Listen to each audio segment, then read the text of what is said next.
Okay, let's open a word of prayer. Lord, thank you for this day. Rachel, bless our time together. In Jesus' name, amen. Well, today we're going to talk about it. I don't know what else to say. It's getting strange out there. I'll share a story in just a moment. These are the things that that's sort of the grid that I use: acceleration, convergence, all these things that the Bible talks about in the prophetic scriptures are going to be happening quicker, more quickly, and then they're going to be converging. They're going to be happening all at the same time. This is a graphic that sort of takes the AI and all this stuff and kind of puts it into like a warp tunnel, and how things are converging digitally, biologically. This is another graphic somebody sent me. And we always use this as kind of a basis for what we talk about. And I heard, but I understood not. This is Daniel chapter 12. Then said I, "O my Lord, what shall be the end of these things?" And he said, "Go thy way, Daniel, for the words are closed up and sealed till the time of the end. Many shall be purified and made white and tried, but the wicked shall do wickedly, and none of the wicked shall understand, but the wise shall understand." Also says in Daniel chapter 11 that the wise will instruct many. And so the point that we try to make each week is I think we should be looking at these things. We should be looking at the prophetic scriptures, and we're sort of trying to piece these things all together. Everybody has a different opinion. As I've said many times, if the research, they say, I don't believe it, but it says that there are 40,000 different Christian denominations. And except when it comes to eschatology, my personal research shows that there are at least 85,000. Because everybody has an opinion. And I get very well-meaning, well-intentioned, good Christian brothers and sisters send me stuff all the time. Well, here, have you considered this? And so I try to work through those, but sometimes they're a bit convoluted and hard to understand. So I'm a pretty simple guy, so I have to, I don't just read things that I agree with, though. I want you to know that. This is sort of my representation of how the seals might unfold. And then the question is, are they only there for 7 years? Within the last 7 years? Did they start before? I kind of think they're in the last 7 years, but some people said they started when Jesus returned to heaven. And you can say there have been conquering and being conquered, and wars and famines and all sorts of things, pestilence. But we know that in the last period of human history, it's going to be very intense. And this is just the seals, let alone what the trumpet and bowl judgments also bring. And so that it's going to be a very difficult time. Now, so I'm going to try to limit my comments today. I'm still getting back into the saddle here of having been away for a couple weeks. If you want to see some of the things that I've done, you can sign up for the live stream at hopeforourtimes.com. I think there's like a combined price where you can get the conference we did in San Marcos, down near San Diego 2 weeks ago, all the messages, and then there will be a completely different set of messages, and mostly the different speakers except Tom Hughes and myself. Those will be in, I think it's Round Wall, Texas. You can sign up for there. There's live stream, and I don't know if they have the live in-person registration open yet. That's in the east side of Dallas. That'll be in 3 weeks, 25th and 26th of August, which is when you really want to go to Texas. No, it was hotter than blazes in California too, so at least I'm acclimated to it now. But it's a dry heat, that's what they always say. So that means it just sucks the water out of you faster, so you die more quickly from dehydration. But so you can do that. I also did a interview talk with Tom Hughes 2 weeks ago today. You can get that at Hope for Our Times YouTube channel and also on the Hope for Our Times app. And then on Tuesday, I'll be with Tom at 5 p.m. Eastern Time on, what's today, the 6th, on the 8th of August. So that'll be, I think, about, 45 minutes or an hour. So let me I want to get here and get to where I want to be.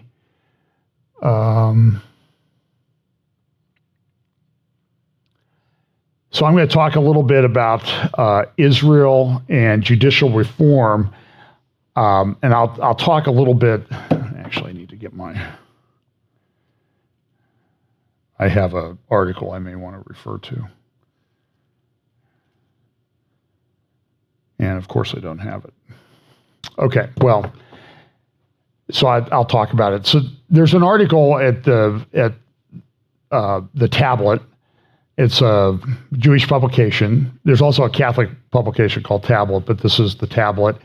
And you can get free articles there. There's a guy named Tony Badran. He is with the Foundation for the Defense of Democracies. Pretty good thinker. And he has an article up like the Biden administration is working with Lebanon against Israel. And I think that that's pretty clear. And we have this very strange thing that's happening. So this is in Lebanon. This is the second largest U.S. embassy in the world is being built in Beirut. This is a picture of it. It's costing over $1 billion. Like we got all that extra money laying around. And why are we spending $1 billion in Lebanon? And the problem is we're funding the Lebanese army, but the Lebanese army really appears to be under the control of Hezbollah. And Hezbollah is a sworn enemy of Israel. And you see these things gathering together. So it's a very strange time. So this is like different opinions. New York Times, the U.S. reassessment of Benjamin Netanyahu has begun. This is Thomas Friedman a couple weeks ago in the New York Times. And what you're seeing is Friedman is sort of the main mouthpiece, one of the main propaganda mouthpieces for the regime in charge in Washington, D.C. right now, particularly when it comes to Middle East and geopolitics. And so he's been writing, he's very anti-Netanyahu. He's very anti the coalition government that's in charge in Israel right now. So he says here, it says here, why did the U.S. ambassador to Israel just say that America is working to prevent Israel from going off the rails? The short answer to all three questions is that the Biden team sees the far-right Israeli government, led by Benjamin Netanyahu, engaged in unprecedented radical behavior under the cloak of judicial reform. That is undermining our shared interests with Israel, our shared values, and the vitally important shared fiction about the status of the West Bank that has kept peace hopes there just barely alive. And we're living at this time where in September, it'll be 30 years since the Oslo Accords were celebrated on the lawn of the White House, in front of 3,000 witnesses, by the way, which is, I think, kind of a significant number. And there's this big push to make concessions to the Palestinians. This is what's happening. And so there's these threats that keep coming from Nasrallah and Hezbollah to fire rockets against Israel. They keep talking about the rockets that Iran has there, maybe hundreds of thousands, some good, some bad, some guided, some not. But then Iran is also making a lot of drones now in both Russia and elsewhere. They're supplying Russia with drones for use in Ukraine. And the question is, they're eventually going to turn those on to Israel. And I'll talk a little bit more about that in just a moment. So I got to get to my starting spot here. Let's see. Some of this I talked about. I'm going to talk about AI near the end of this. This was an interesting story. This was Robert F. Kennedy came out and said that the Charlie Vector thing was really designed he did a couple things. First, he went to Congress to talk about his views. He's running for president on the Democratic ticket. And he's a radical leftist, okay? I would call him a liberal, sort of like Alan Dershowitz, in that they're very liberal politically. They'll never vote for almost anything that I would think would represent conservative values. But you can talk to them. You can have a dialogue with them. You can discuss things with them. And they don't treat you like like garbage. So they're what I would call classic liberals, as opposed to the leftists that we have in charge. But he goes to Congress to talk about things, particularly related to Charlie Vector 019er, and he's just shut down by the Democrats, his own party. And the purpose of the hearing was to talk about censorship. So they wouldn't let him speak at all. They wouldn't let him answer their questions. And they just said, listen, he's completely off base. He's a conspiracy theorist, and we just can't have anything to do with that. This is an interesting article from The Economist. Trump's indictment. I think we're on the third one so far, and there'll be more. They're never going to let this go. And it's interesting, as soon as he starts defending himself, they say, well, where's he getting all the money to defend himself? Well, people are allowed to defend themselves in the United States. We have a right to a trial by jury. And I think The Economist, very astutely, The Economist is not a conservative publication by any stretch of the imagination, but they have this article that they published this week, and it says, Trump's indictment has turned every American voter into a juror. And you're going to see a lot of things. In fact, I'll just address this Trump indictment thing right now. Here's an article, front page of the New York Times yesterday, about how they're going to try to turn all these people in Trump's world against him. And this is the way the prosecutors work in federal court. They will charge way more crimes than they ever think that they'll be able to get a conviction on. In the case of Trump, they really I think most people, even most thinking people, say that they're really stretching it, particularly on this recent indictment about conspiracy to defraud the United States. In fact, the Supreme Court just issued an opinion in the last term that said defraud means you're trying to get property out of somebody, not you're trying to get something political out of them. This is completely upending our political system. They're tearing it down. They're narcissistic terrorists, and they're trying to tear the system down. Whether you agree with Trump or not, that's not the point. The point is what they're doing is they're damaging the system. So what they will do is they'll charge way more counts than they'll ever think they're going to be able to get a conviction on. Then they will charge a bunch of people. And so what you'll see is they go after a lot of people, and you see these charges being filed against people for obstruction of justice. This is how they got Martha Stewart. And so what they'll do is they'll subpoena people, won't necessarily indicate that they're the target or subject of a federal investigation, and they'll interview them. And they'll interview them under oath. And if you tell a lie, and trust me, folks, I've been through this personally. They will ask you about emails that you wrote 4 or 5 years ago. They will never show you the email. Did you say such and such? And I'm like, people, I know people have been through this, and you're there, and it's like, I don't remember. You have to be very careful how you answer that, because if you say no, then later they'll come back and say, well, here's an email that's contrary to what you just told us, so you lied and you're obstructing justice. Now, if you would be willing to turn state's evidence and testify against the people we're really after, we'll go light on you. This is how it works. It's not, I don't like the system. That's the way it's developed. And then you get these relentless prosecutors like a Jack Smith, who's filed the most recent indictment as special counsel to the Attorney General. I've never seen anything like this in my life. And they're trying to tear the system down, and they're going after their political opponents. This is an article from the Times of London. Trump's two teams combined to win back power and avoid jail. Well, wow, that's a big surprise. I mean, a defendant actually defending themselves. I did not expect that to happen, ever. It's ridiculous. But I love this editorial cartoon in the Times of London that tracks, the number of indictments, and the more he gets indicted, the more popular he becomes. Now, I don't know if he'll win. There's a lot of winds blowing against that. There's some things he's done I don't support. I'm sorry. He had sort of a big LGBTQ support banquet down at Mar-a-Lago. I don't like that. I just don't agree with that. I mean, we've seen what that whole alphabet mafia thing is turning into, and I just don't think people should be endorsing it.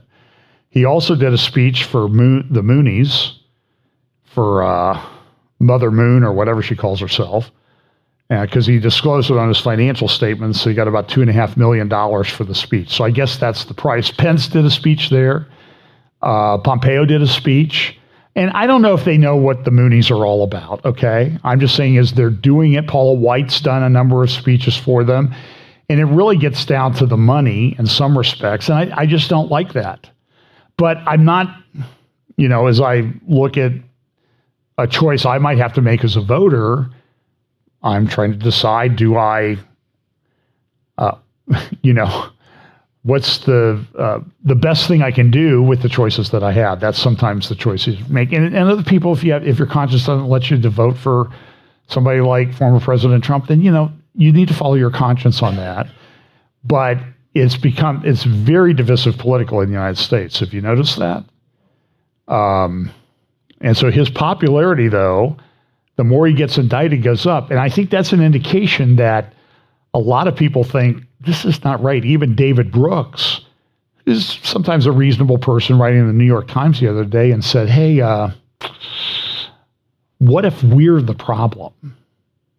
That was very interesting. It published in the New York Times. What if we people on the left that oppose this, what if we're really the problem in all of this? And the answer is, in many respects, you really are the problem. When I look at the insanity of the climate change agenda, when I was in Scotland, I tried to watch what it was like over there. They had just gotten rid of the person who was the head of the Scottish part of the United Kingdom government. It was climate change stuff all over the place. Green this, green that, do this, do this. And it's always funny because you go to a store, like we were in California, you have to buy bags to get your stuff out of the store now. Because I guess if you buy the bag, then you're less likely to throw it away and cause trash. And it's hard to find plastic bags to put the stuff that you buy in the store that's wrapped in plastic in, because they want you to use paper bags, but you have the stuff in plastic. So this climate change thing is just an incredible insanity. And then one of the questions that comes up is the goal in all of this is to make Trump ineligible to run under the constitutional amendment that says somebody who's participated in an insurrection against the United States is barred from seeking office. But they haven't charged him with insurrection or anything yet. And my guess is they're going to do that very close to the election, maybe after the nominating conventions have taken place, so that there will be nobody to run against the Biden regime. And I don't know if Biden's going to make it either. And are they going to bring in Kamala Harris? I've heard yesterday that Michelle Obama may be running. That's a very positive vote of acclamation there from the church here. I don't know. I mean, is it Bobby Kennedy? I don't think he'll make it either. They're going to try to destroy him. This is a graphic from the Wall Street Journal of all places, where they have an article about, the founding fathers really didn't think about somebody like Trump. But when you read the article, it's very interesting. They go into Thomas Jefferson's conflict with Aaron Burr. Aaron Burr ran for president against Thomas Jefferson. And what happened in the election? They actually tied in electoral votes. And back then, the first person in electoral votes got the presidency, and the second person got the vice presidency. So Aaron Burr, they had to go to the House of Representatives, and I don't know how many votes they had before the logjam finally broke. Aaron Burr and Thomas Jefferson did not get along. It was extremely nasty. You remember Aaron Burr?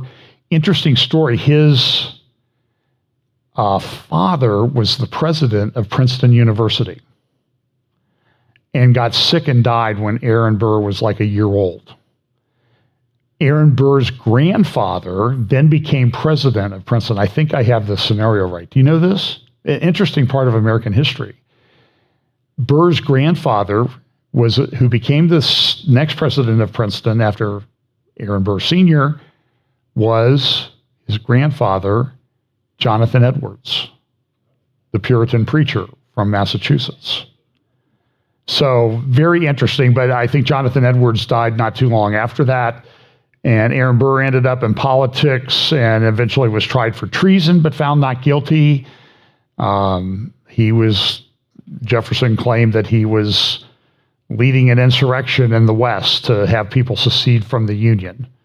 And Jefferson resisted producing letters. He produced letters.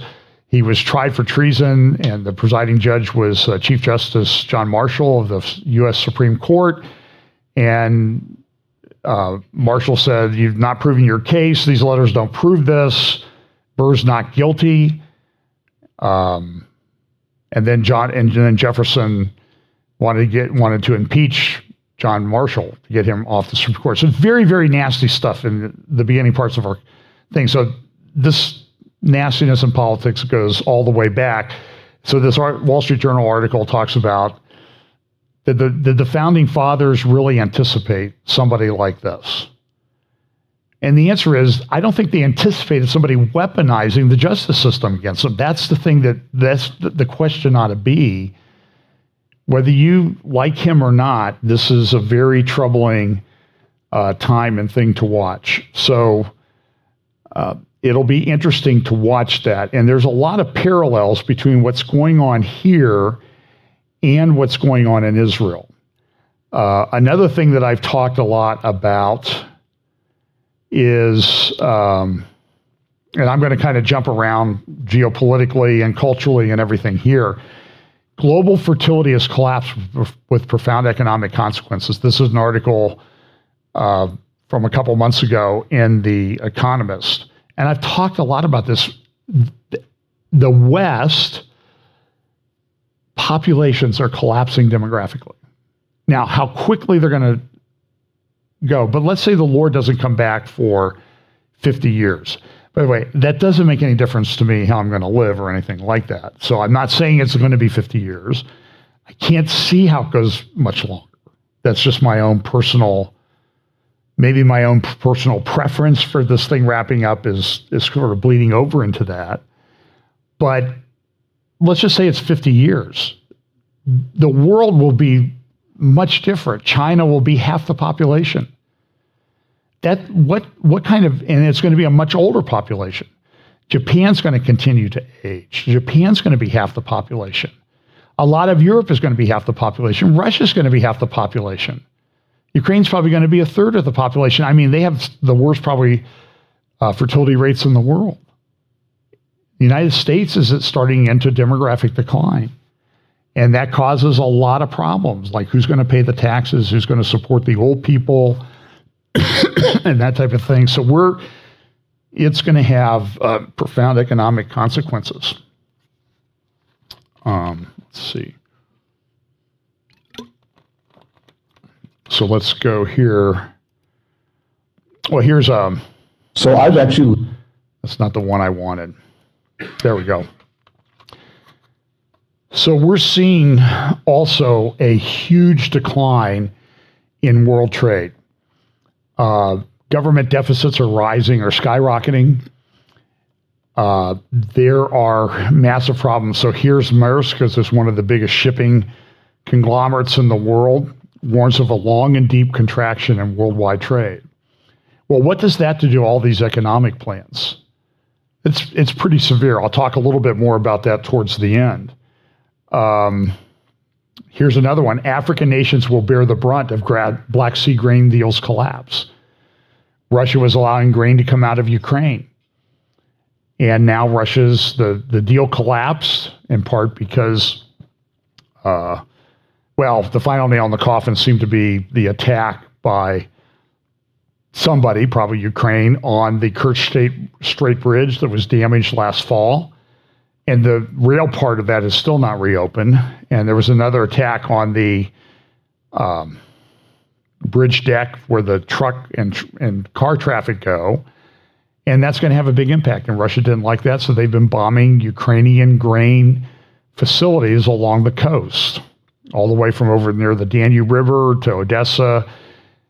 And effectively, they have probably removed Ukraine as an agricultural producer to the world for maybe a generation. That's going to have a huge impact. I mean, a lot of countries rely on foodstuffs out of Ukraine. And so it's going to cause inflation, it's going to cause shortages, and the African nations may bear the biggest brunt of that. Russia or Saudi Arabia has stepped in, and they're holding peace talks for Ukrainian peace, but they haven't invited Russia yet. But they had a bunch of countries show up in Jeddah just this week. I have a fly up here, so if I look like I'm swatting at the air, it's not. And I'm not. Where's Obama when you need somebody to snatch a fly out of the air? He was pretty good at that, as I recall. So Tom Friedman wrote an article in the New York Times recently about Biden's trying to make this peace deal between Saudi Arabia and Israel, sort of like an Abraham Accords, bring them into the Abraham Accords. It's become a big deal. Just listen to a little bit of the article that Friedman wrote last week. For the hundreds of thousands of Israeli democracy defenders who tried to block Prime Minister Netanyahu's judicial coup on Monday, the stripping it'll be 2 weeks ago tomorrow, the stripping of the Israeli Supreme Court's key powers to curb the executive branch surely feels like a stinging defeat. I get it, but I don't totally despair.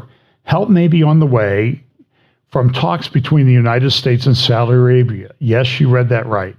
When I interviewed President Biden in the Oval Office last week, my column focused on his urging Netanyahu not to ram through the judicial overhaul without even a semblance of national consensus.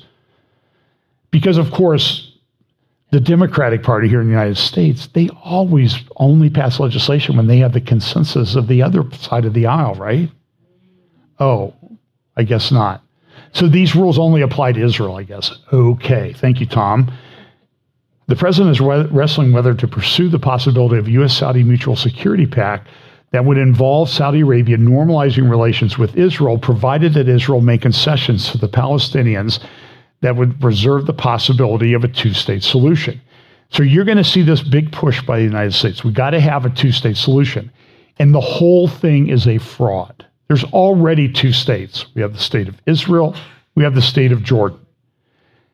And the question is whether part of the West Bank, Judea and Samaria, would be transferred into, and the Saudis have proposed this. It started about a year ago. They came out and they proposed the Hashemite Kingdom of Palestine. And these were people close to the Saudi regime that started putting this out. Now, they've moved down the road sort of towards formalizing this a bit, I think, in back channels. Some people are talking about it. Some Israelis are writing about it in Israeli newspapers and blogs. It's been in the Al Arabiya. It was there. It's been in the Wall Street Journal. And it all sort of started at the same time. And so what they're talking about really is a two-state solution where there would be Transjordan with part of the Judea-Samaria West Bank, but still under Israeli security control, and then Israel. That's a two-state solution. What they're proposing now is really a three-state or four-state solution, depending on whether they divide the, quote, West Bank and Gaza into two countries or one. Palestinians are fighting among themselves. There's a severe battle, internecine war going on as to who's going to control that as Mahmoud Abbas continues on until I think he's into the 13th or 14th year of the four-year term that he was elected to back in 2004. Maybe it's the 16th year of his, I don't know. He's been around a long time and he's getting old He was in China recently, was sick there. And so you hear these reports. He's dying. He's going to die any day now. I'll believe it when I see it. But anyway, Friedman's article continues. After discussions in the past few days among Biden, his national security advisor, Jake Sullivan, Secretary of State Anthony Blinken, and Brett McGurk, the White House official handling Middle East policy, Biden has dispatched Sullivan and McGurk to Saudi Arabia, and they went there the end of last week, where they arrived on Thursday morning, it'd be a week ago Thursday, to explore the possibility of some kind of U.S., Saudi, Israeli, Palestinian understanding. The president still has not made up his mind to proceed, but he gave a green light for his team to probe with Crown Prince Mohammed bin Salman of Saudi Arabia to see if some kind of deal is possible and at what price. Closing such a multinational deal would be time-consuming, difficult, and complex, even if Biden decides to take it to the next level right away. But the exploratory talks are moving ahead now, faster than I thought, and they're important for two reasons. Now, when Saudi Arabia, when this sort of started hitting the press, Saudi Arabia came out and said, now listen, you got to settle the Palestinian issue. You got to make concessions to the Palestinian. There has to be a two-state solution in terms of Palestine, Jordan, and Israel.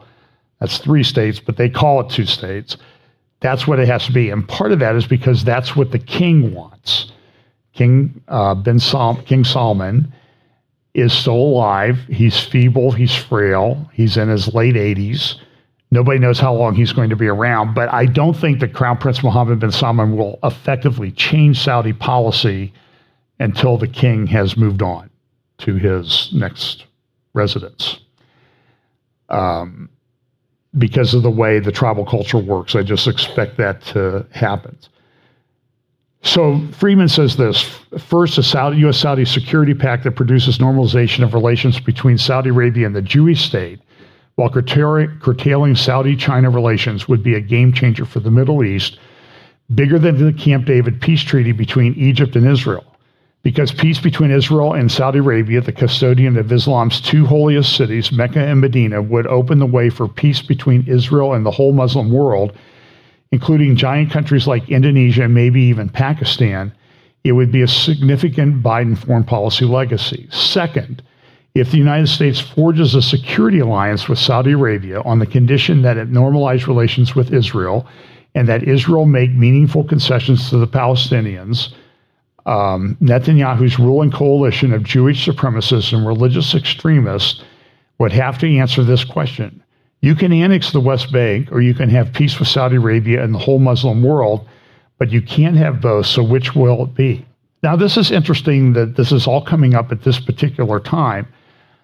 I think this is probably doomed to failure, but we all want peace. We all want the semblance of peace, but we understand that it's the semblance of peace which may be very significant from a Bible prophecy standpoint. He says this: I'd love to see Israel's far-right finance minister, Bezalel Smotrich, go on Israeli television and explain to Israel why it is in Israel's interest to annex the West Bank and its 2.9 million Palestinian inhabitants. I don't know that that's true. That's maybe based on trumped up numbers.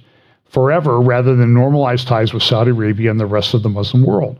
The Saudi-Israeli peace could dramatically reduce the Muslim-Jewish antipathy born over a century ago with the start of the Jewish-Palestinian conflict. But you can't take Iran out of the picture. You have to work things out with Iran. So here's Friedman, and to understand the way Friedman talks, here's a little video interview that he did. You'll see Hebrew subtitles, but listen to how he describes how he views people on the right side of the ledger in Israel. So I've actually lived for just under 5 years in 2 countries right next door to each other in the Middle East. I lived in Beirut, and then I lived in Israel from 1984 to 1988. Actually, both my daughters were born in Hadassah Hospital. They have many, many differences, but they are identical in one very fundamental way. They are 2 very, very, very small countries that are very, very, very diverse. Now, when you are an extremely small country that is very, very diverse, there's only one governing system that works. It's called live and let live. What happened in Israel By the way, what happened in Lebanon is the abandonment of the principle of live and let live for the principle, it's our time to eat. Oh, we got in now. It's our time to eat. That's what's new about this government. They won by 30,000 votes. They know that. But they had an extreme agenda. And when they got in, they simply said, it's our time to eat. And when you take an incredibly small, incredibly diverse society, and you replace live and let live with it's our time to eat, you threaten the whole system. The threat to Israel is not that it become Hungary or Poland. It's that it become Lebanon. That it simply disintegrates. And when it falls apart, you can't get it back. And what's the name of the party most responsible for doing that in Lebanon? Hezbollah, the party of God. And what is the group in Israel, if I gave them a name between Ben Gvir and Smotrich and the ultra-Orthodox? The party of God. So do you see what he did there? He equated Hezbollah in Lebanon, the party of God. That's what Hezbollah means. And then the people in the right-wing, religious, Zionist, ultra-Orthodox part of the coalition as the party of God. He's made a equivalency there. And he is in my view, he is a very silly man. In fact, you'll hear Netanyahu make sort of I don't know if he's referring to Friedman, but here's an editorial front page of the Arab News the other day. This is from about a week ago. This is the takeover. It talks about the takeover, but down there at the bottom, you see this article: is Saudi normalization with Israel possible? And so in the Saudi press, they're talking about the fact that, we think it's possible. Even David Weinberg, who's a pretty conservative guy, wrote in the Jerusalem Post the other day, give Saudi peace a chance. So there's a real desire for this peace. And one of the things that they're talking about is they're talking about a railway through Saudi Arabia to Israel through Jordan. Part of this is being pitched to the Saudi people or Muslim people as this is a way you can make a pilgrimage to a holy site in Jerusalem. And by the way, this picture, which shows the rail system, you can see it there in the bright colors, that really was proposed. This was from Times of Israel article back in 2018. So this has been talked about for a while. And this is sort of how these peace things go in Israel. I don't know that we'll know when the peace agreement has been reached, unless somebody's trying to make a political point. But there might be people say, no, don't talk about it because people may try to kill us.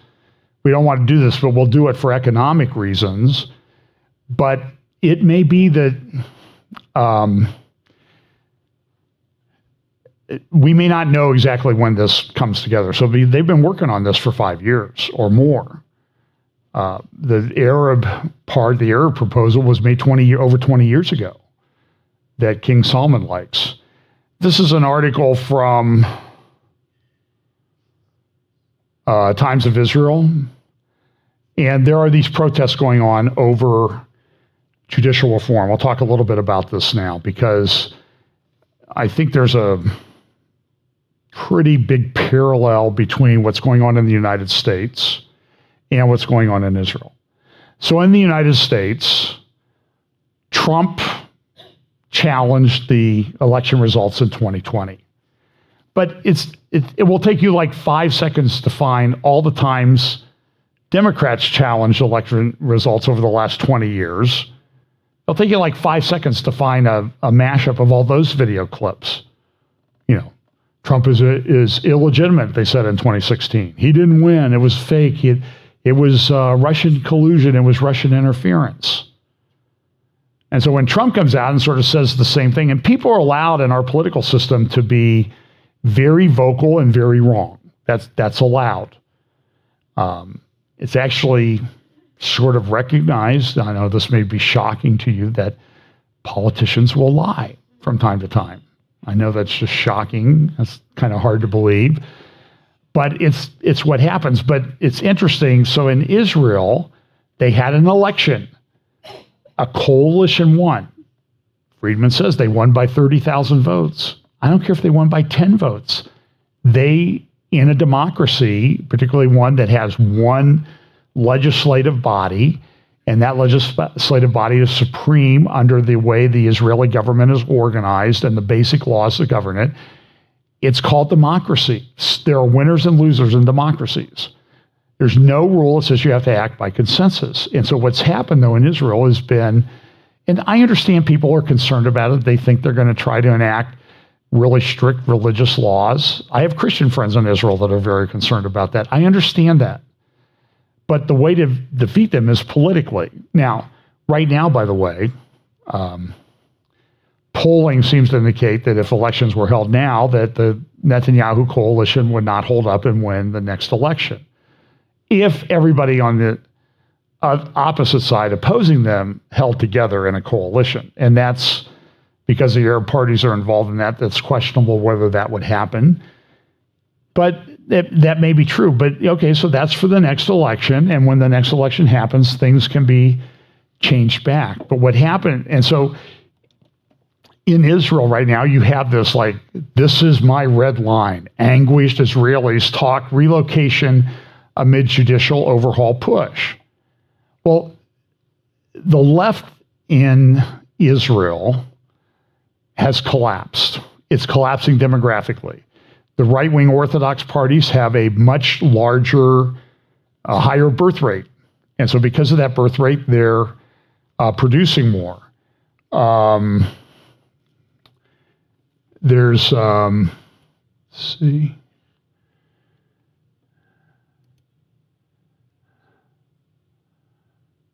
Okay, here's the article that I want to talk about.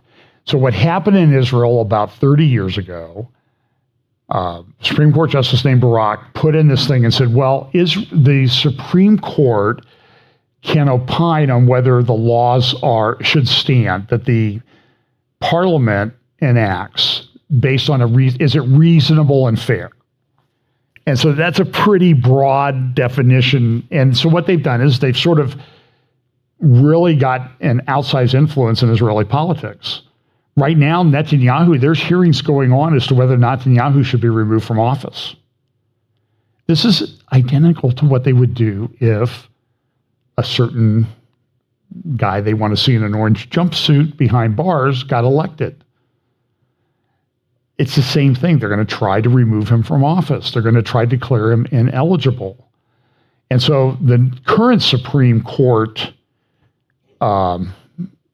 president of the Israeli Supreme Court, I think her name is Esther Hayut, and they're having hearings right now. And one of the things they're having a hearing on this past week, I think it was last Monday, the coalition enacted an amendment to the basic law of Israel, which the parliament can do under the way Israeli government, they don't have a constitution. So the parliament can enact an amendment to the basic law that says this reasonableness standard has to go. There's some other judicial reforms they want to do about how Supreme Court justices get appointed.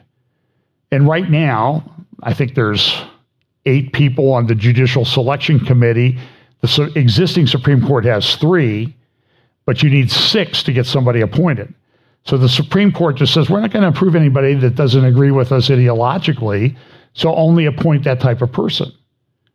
Then they bring these trumped up, for lack of a better term, trumped up charges against Netanyahu on bribery and that type of thing. And they say, Prime Minister Netanyahu, you have a conflict of interest because you're a defendant in criminal cases, which may last 5 years. So you should either resign or you have a conflict of interest. And it would benefit you if you voted to change the way the judicial system is organized, which, another shocking thing is sometimes politicians vote in their own best interest.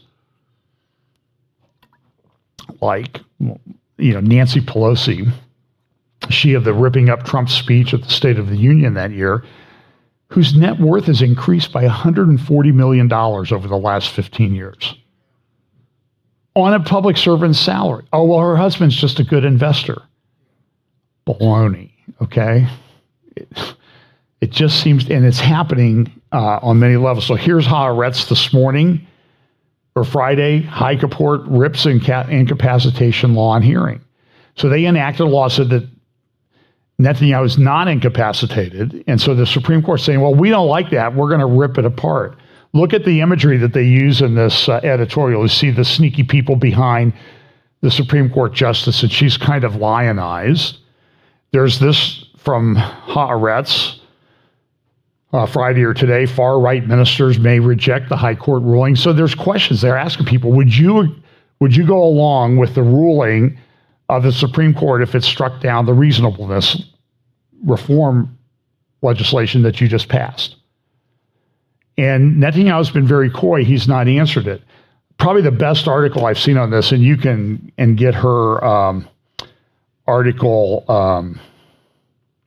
at jns.org. But listen to some of this. Friday morning brought the first piece of good news from Israel's Supreme Court in years. Yediot Aharonot's top headline declared the Supreme Court Justice Esther Hayut intends to resign if the Knesset passes Justice Minister Yair Levin's judicial reform package. Hayut's stewardship of the court over the past 6 years has been disgraceful and destructive to both the court and the state of Israel. The Hayut court dropped even the pretense of judiciousness. Hayut cast the court on a course of ideological radicalism and politicization that has no parallel anywhere in the world. By the way, having read a lot about this, I agree with Caroline. She's right. This is egregious abuse of power. And the people that wanted to continue say, well, you're trying to change it by a democratically elected parliament. You're anti-democracy. And wait a minute, this is insanity. Listen to this.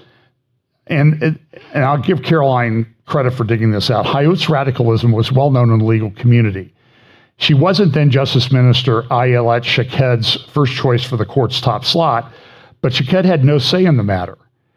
Israel's current judicial selection process protects justices from accountability to the public and its elected representatives. Supreme Court justices have a veto over nominees to the court. I'll just explain to you how that works. So everyone who gets the nod from the Judicial Selection Committee, including ostensibly conservative jurists, must embrace the organizational culture and values of the sitting justices. By the way, I mentioned this first hour. I'll mention it here.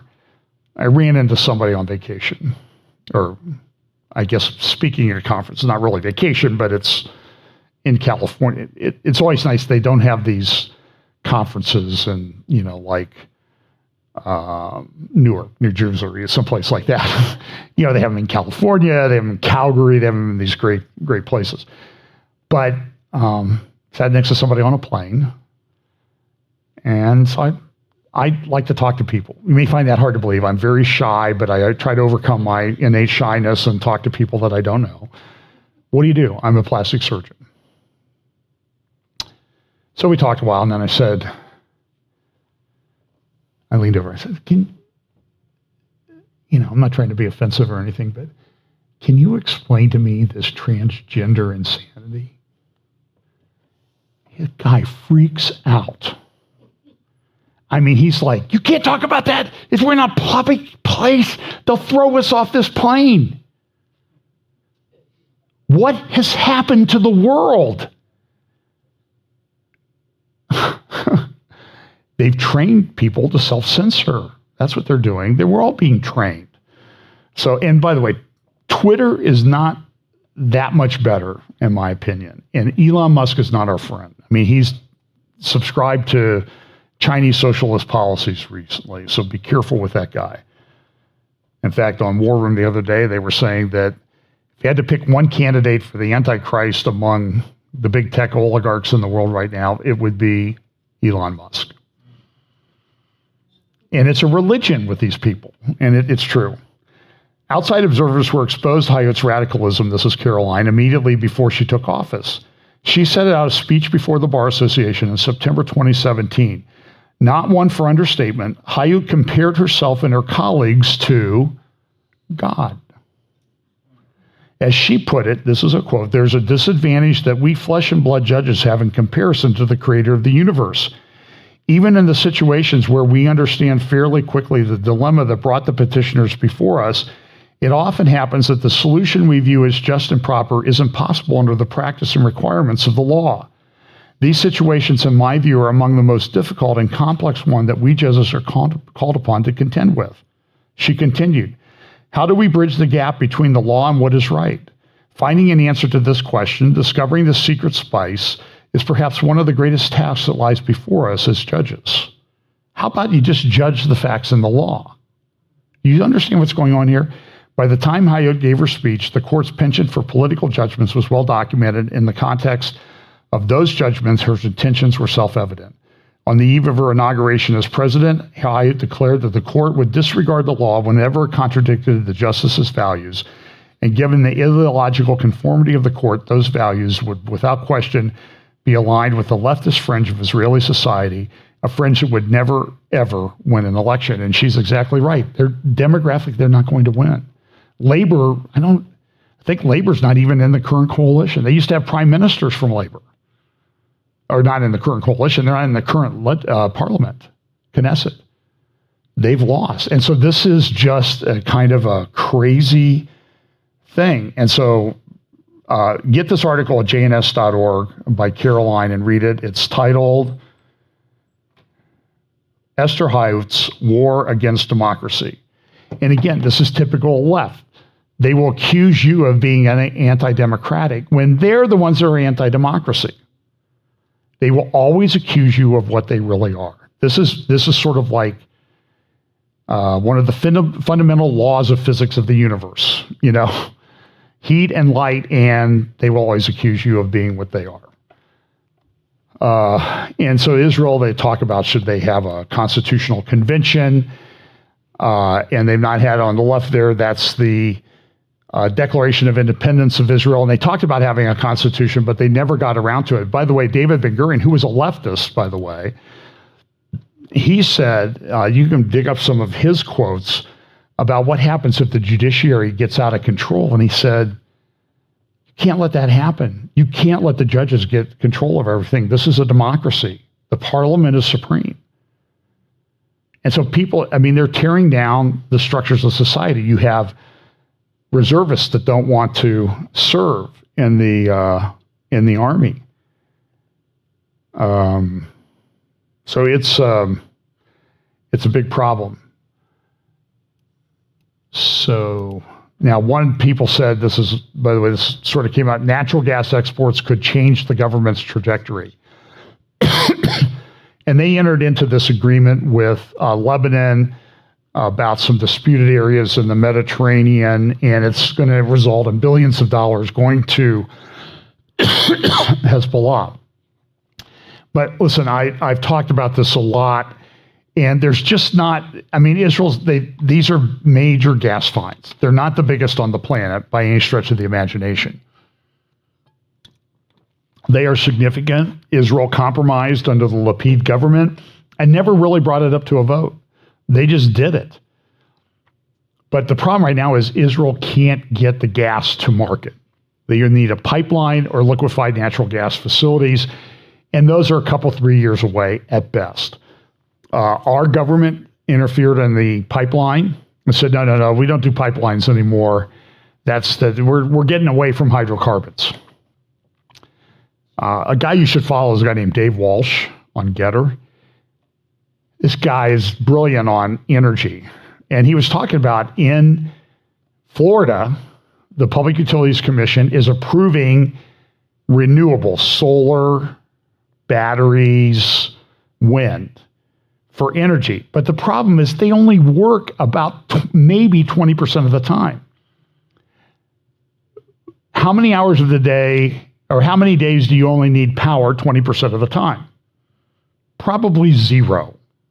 You need continuous on, but Walsh is saying the way Florida's trajectory is going is their costs were up 29% in the last 2 years, utility costs, and that if this continues, they're going to soon reach the point where 30-40% of the power supply is this solar, wind, stuff that only operates part of the time, which means they're going to be it gets a little bit warm in Florida in the summer if you've ever been down there, and you really need air conditioning to function and survive.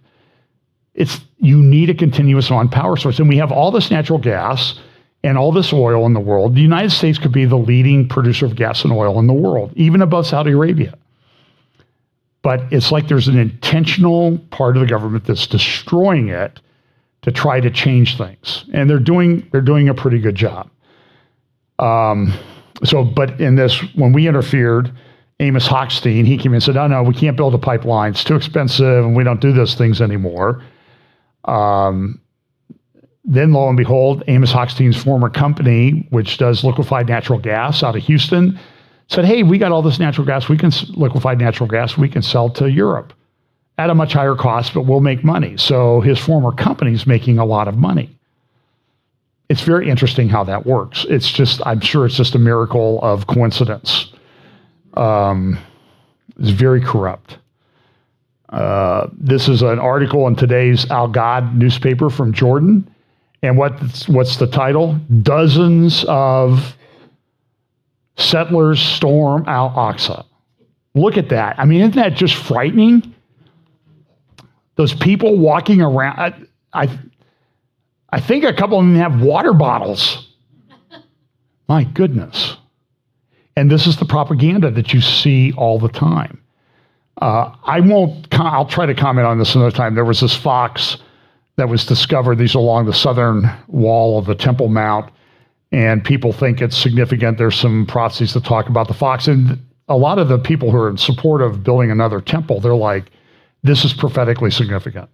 They also have the red heifers. They're putting a couple of them up at Shiloh. They expect 1 million people a year to go see them. And they're getting close in age to where they could be sacrificed as a red heifer, which is, most people think is needed for purification rituals for the next temple. And a question when you get this about this temple, Emilio says, well, we don't need a temple. And look, I know all that. I know all the theological arguments.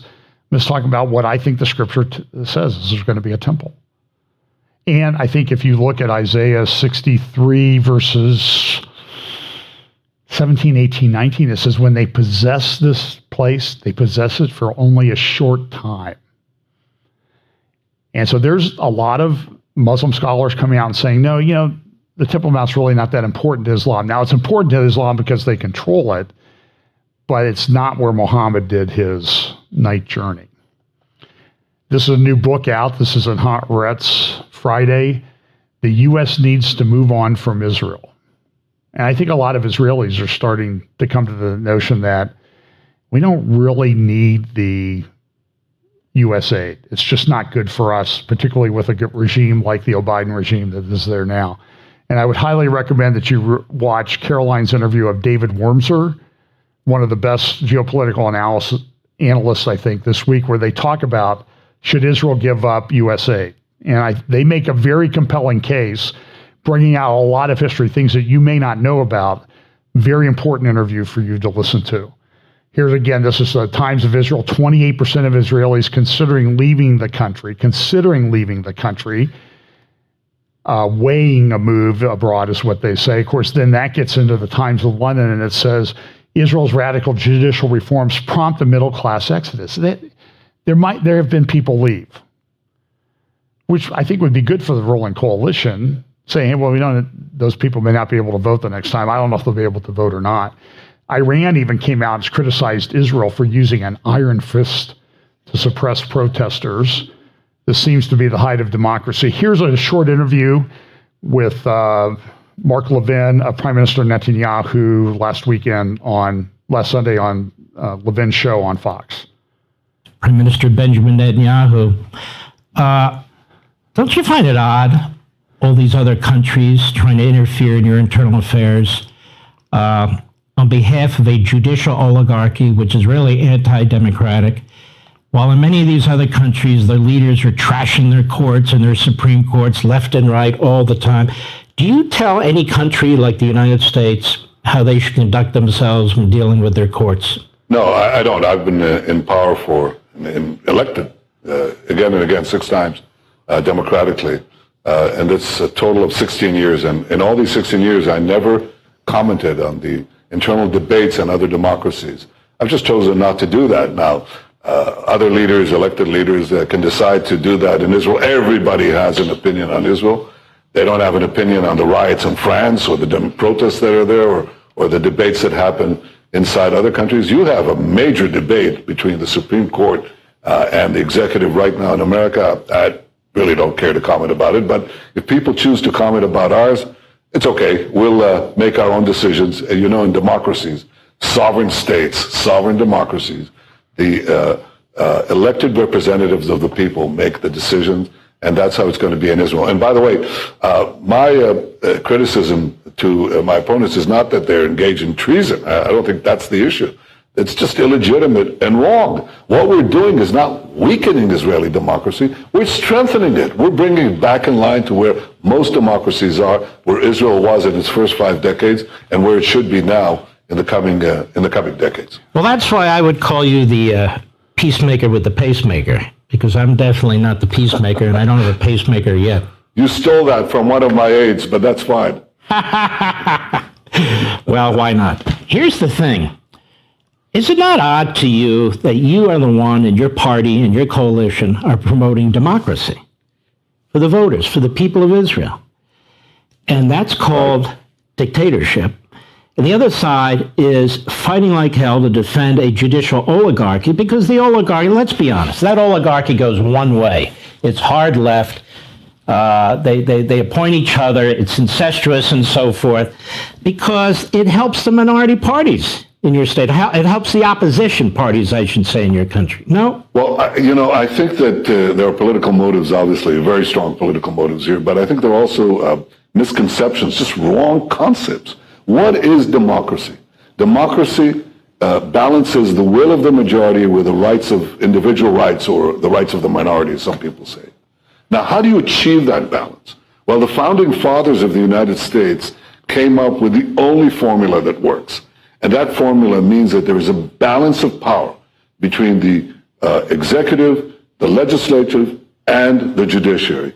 That's what guarantees the proper balance between the will of the majority and the rights of the minority. That balance has been thrown off the rails in Israel by the most, as I said, the most activist judicial court anywhere on earth. And so we're trying to restore it. That is said to be an affront to democracy. In other words, the idea is it doesn't make any difference whom you elect. You elected a government, you voted for this or that policy. You don't decide. You know, these 15 people, by the way, they're respectable people. They're good jurists. I don't have anything bad to say about them as individuals, but they have not been elected, and they're often self-selecting. They will decide instead of the people. Now, obviously, we cannot have the other side, that the elected legislature or government can do anything they want without judicial review. There's a balance there. We're trying to restore the balance. That is said to be the end of democracy, and this is just silly. So that's Netanyahu, and here's an article. This is from Times. Weeping Israeli pilots vow to abandon patriotic duty. And then there were some people that came out that were former members of Shin Bet and IDF and that type of thing, leaders there, that said, oh, we shouldn't serve a government that we don't agree with. And, you know, it's interesting. This comes up around we just had the 9th of Av. By the way, here's an article from NBC. You can get that on NBC or YouTube. It's about 13 minutes with Netanyahu. He goes into a lot of things. But this is the 9th of August when the first and second temples were destroyed. And this was what was happening in Rome recently at the Arch of Titus, which celebrated the destruction of the temple in 70 AD. And they were singing a lament about the destruction of the temple. Now, I don't know if they've been doing this in the past before, but they're doing it now. And this is the Arch of Titus on the right. You can see there the panels in the Arch of Titus that show them carrying off the menorah. It's also interesting that in the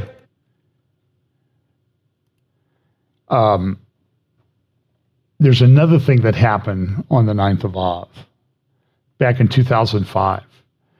And prior to this happening, the Sharon had been convinced by the Bush administration that Israeli settlements within Gaza should be evacuated. There were 21 of them.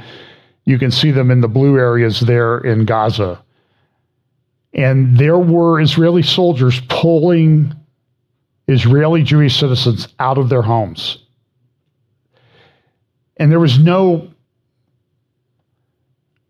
the IDF soldiers did what they were commanded to do in that situation. Now, when they're going to go fight Hezbollah that wants to destroy Israel, Iranian proxies in Syria, which is maybe happening very soon, they're saying, well, we're not going to serve because we don't agree with the government. This puts Israel at great risk on a geopolitical basis. In fact, here's a headline from the Jerusalem Post in 2005, Sunday, August 14th, 2005, which I believe was the 9th of Av. Gaza off limits to Israelis. And what's happened to Gaza in the meantime? Now they have all this problem. Here's another good article at the Tablet. I have a right to live in Judea and Samaria. Israeli settlers should not have to justify their existence. Malka Fleischer. I know her, wonderful lady, wonderful mother, great cook too, by the way, and very, very intelligent, very passionate Zionist, defending the right of Jewish people to live in Israel, particularly in the biblical heartland. And she and her husband Yishai, they moved to Israel many years ago, probably 20 years ago, and they've lived in like Bethel, they've lived in the Mount of Olives, they now live down in Euphrat, and they wanted to live in the biblical heartland because they believe that that's their right, their obligation, and the future of the Jewish people. So highly recommend that article. This is Iran is developing hybrid message. They're developing all these different missile systems. This is an article from the Arab Center in Washington, D.C. Iran's hardliners on the march, the quiet before the storm. And they go back and they look at this picture, which I think I showed before from 2019, where Khomeini on the 40th anniversary of the Iranian Revolution said this is the second phase of the revolution. And is that happening? Articles from the Times of Israel over the last few months that they're trying to harden their bunker sites, their missile sites, that they would even be impenetrable to U.S. bunker buster bombs. So the question is, how long is Israel going to really let this go on? UK said today the Iranian state is now the biggest threat to the UK. And they're developing, this is a thing on their hypersonic missile. And if you notice when they announced this, they had I call it the Dome of the Rock bouncy house, the blow up Dome of the Rock. And my hope is that someday, AI might be searching out there like, okay, what do they want to target? Oh, they want to target that thing. So we'll put that into the targeting instructions for that missile. And then the problem of the Dome of the Rock is kind of solved, at least temporarily. I don't know. Is it possible that could happen? Better believe it. There's also a great article on Alma talking about the development of weapons development industry in Syria. And the point of the article, I thought I had a quote out of it. Here's the report. And the quote of the article is this: according to Iran's foresee the CERS Center's vision as a growth engine for the development and production of modern conventional weapons based on Iranian technology on Syrian soil. Furthermore, the CERS Center operation shortens and saves the logistics of transferring weapons from Iran, which is more vulnerable to harm, disruption, and obstruction. Iran's major focus is to develop and manufacture precision missiles and rockets, cruise missiles, and unmanned aerial vehicles on Syrian soil using the CERS Center Institute 4000 infrastructure. You can go to israel.alman.org. Another thing that happened that was pretty significant was when North Korea was rolling out its missile show recently. There was Shoigu, the defense minister of Russia, there at the rollout, along with the Chinese defense minister, in North Korea, looking at the weapons that North Korea is making and threatening the West with. That was interesting. Tehran Times also talked about Africa rises from the ashes of neocolonialism like Phoenix. And so, as noted in the New York Times recently, there's been this band all the way across Africa, from Senegal all the way to Eritrea, Sudan, Chad, Niger, Mali, and since 2020, all of those countries there with the lines have had coups that have taken place in the last 3 years, including Niger this past week. The impact of Niger has some interesting things. It was largely French. French get about 25% of the uranium supply from Niger. They don't know if that's going to continue. The people who have come to power in these coups have been very anti-West. They've been supported in large part either before, during, or after their coup by the Wagner Group, which is still active. Prigozhin was seen with African leaders in St. Petersburg recently at a meeting, and African countries are saying, well, you better put the guy back in place that was in power before, or we're going to invade you. Now, whether they have the ability to invade or not, the point is that we're seeing this Russian-supported coups in all of these countries that are anti-West. And a lot of these countries, they have lithium, they have diamonds, they have things that are very important to industrial production and modern society. And Russia's trying to get a control over those. Sudan, from Arab News, this is Sudan is in a humanitarian crisis. And then this article from the New York Times talks about the waning influence of France. France is, and I saw some geopolitical analysis talking about this, and people talk about how will Europe come together and rise? This might be a way, because France is being booted out of Africa. And there's a statement that says this. One of the statements that have been said about France is that France has no allies or enemies, only interests. And so will this lack of influence in Africa now redirect France to join with the rest of Europe against common interests, like being against Russia and Ukraine and being against Russia and Africa? It might bring Europe closer together. Saudi Arabia has told its citizens to leave Lebanon. This was published by the Saudi Foreign Ministry, mainly because there's south of Beirut near Sidon, that name from the Bible. There is that little red circle up there, that's this refugee camp. They have refugee camps of Palestinians in Lebanon. They've been there for 70-some years, 75 years now. Why is that? Because they're political pawns.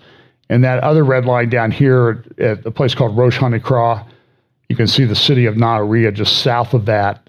North is kind of going up towards Beirut. There at the top, the border between Lebanon and Israel is heating up. And this is the third anniversary of this explosion that took place in Lebanon, in Beirut. And you can see the before and after shot here of the port area in Beirut. One of the largest, maybe I believe the largest non-nuclear explosion in human history, as a bunch of fertilizer blew up in a warehouse there, and they're still fighting about it. Here's that article I mentioned about Tony Badran. Israel and America are on opposite sides in Lebanon. And again, I would highly recommend that you read that. In Syria, you can see all these little dots. Those are Russian and Syrian proxies along the Syrian-Israeli border. Here's a little bit better close-up. You can see the Russian are sort of the red, white, and blue, and then the Iranian proxies are the other groups. And so they're gearing up for war. That's what's happening.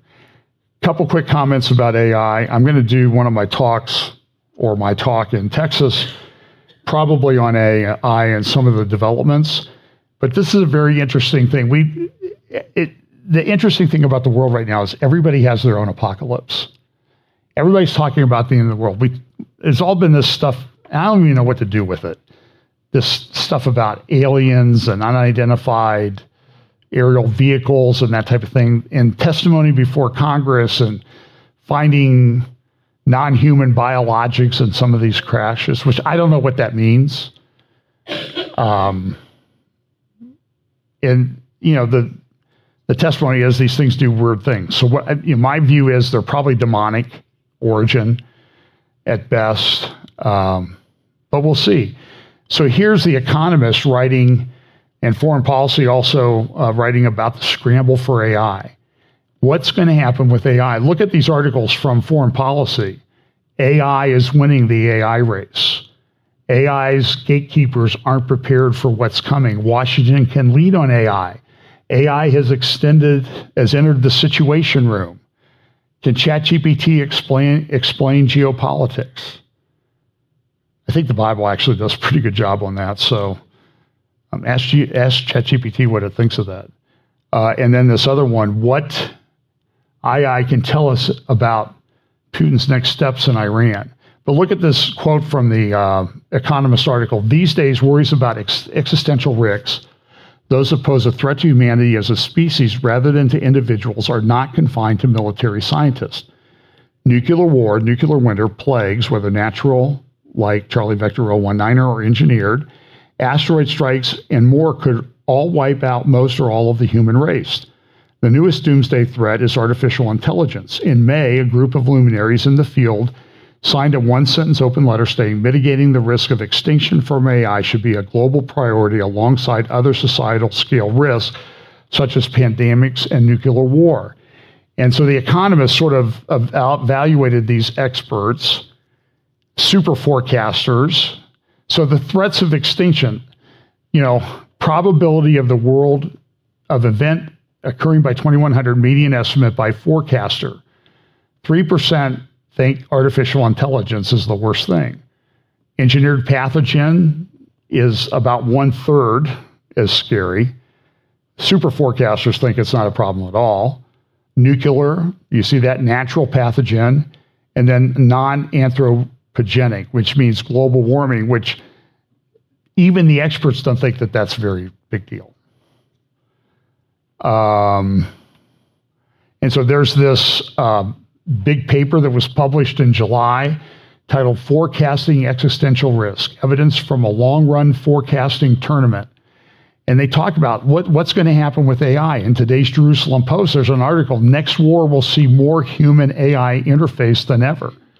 And what do you have here on the right? This is an artificially intelligence-flown fighter jet being flown by Americans. We've developed that now. It's in test flights. So I don't know what is going to happen. Helen Thompson in today's Times of London writes this: the inconvenient truth of net zero is we need a whole new civilization. Yeah, big problem. And then, of course, we have the war continuing between Russia and Ukraine. And it was a shift I noticed, I think a lot of people noticed about a week and a half ago, that all of a sudden the mainstream media is going, hey, you know what, this thing is not going so well for Ukraine. They're having a lot of trouble. They bombed the Kerch Strait Bridge down there to Crimea. They're at the north end of the Black Sea. That causes supply chain issues for Russia. Russia's bombing the ports of Odessa and elsewhere to take out the grain facilities. And it's going to be a difficult time. So let's see, anything else on AI? Well, WorldCoin, they're scanning irises to develop digital identities. Here's Sam Altman and the CEO. Sam is one of the founders of OpenAI, along with Elon Musk. Musk left, has his own AI company now.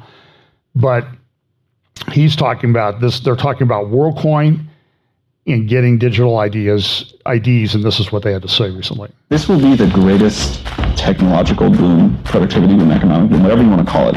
This will be the greatest one since the internet. So you have AGI coming relatively soon.